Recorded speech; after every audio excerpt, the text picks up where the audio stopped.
নবী মুহাম্মদ রাসূলুল্লাহ সাল্লাল্লাহু আলাইহি ওয়াসাল্লাম বলেছেন, কুল্লু মুমিনিন কাজাসাদিন ওয়াহিদ।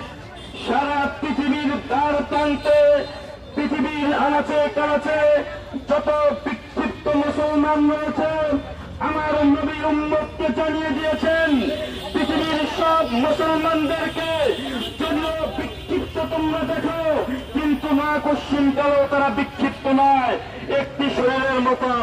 আমার শরীরের ভিতরে চোখ যদি ব্যথা পায়, গোটা শরীর ব্যথিত হয়ে যায়। আমার কান ব্যথা পাইলে গোটা শরীর ব্যথিত হয়ে যায়।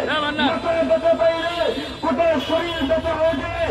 অতএব স্পষ্ট ভাষায় বলে দিতে চাই, শুধু ফিলিস্তিন নয়, গোটা পৃথিবীর আনাচে কানাচে মুসলমানদের গায়ে যদি কেউ হাত দেয়,